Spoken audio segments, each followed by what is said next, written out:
Welcome to another edition of the Fan Perspective. I am your host, Nathan Lyle, and here's what happened in Week 10. Indianapolis and Baltimore easily took advantage of their weak matchups, and Seattle continues to be undefeated at home this season. And I got so many games wrong this week that it's not even funny. It's the first time this season that I got more wrong than I did right. And I like Cincinnati as a team, but they've played poorly lately, and I didn't feel comfortable picking them. Same thing with New Orleans, Tennessee, Tampa, and Dallas.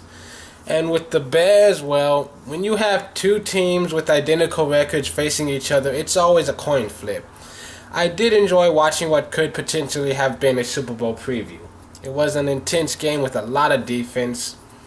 And with the game between the 49ers and the Rams, You just had to see it, honestly. I can't really explain what happened there.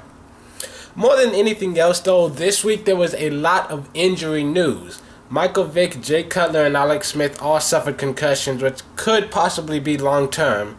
Fred Jackson also left the game with a head injury, though they're not billing it as a concussion. Wright injured his ankle, and in the same game, Quincy Black was taken to the hospital for observation after being taken off the field on a stretcher with neck and back injuries. And for the Lions, Avril suffered a concussion. Chris Houston injured his ankle and had to be carted off the field. Elvis Dumervil hurt his shoulder. Chicago Bears defensive end Shea McClellin suffered a concussion. And Adam, formerly known as Pacman Jones, left with a calf injury. Logan, Mankins, and Connolly both left the game with an ankle and a back injury, respectively.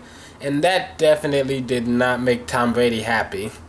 And Jason Avant left with a hamstring injury. And on Monday night, Big Ben left the game with an injury to his throwing shoulder. And that could have some possible consequences, especially considering they've got to face the Baltimore Ravens 2 times over the next 3 weeks.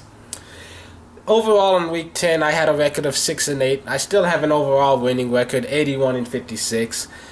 But on Thursday night game, it could go either way. It's the Dolphins at the Bills. I don't really trust either of these teams to win, but the Bills have an explosive offense, and they looked much better last week than the Dolphins did, so I think I'll have to go with them.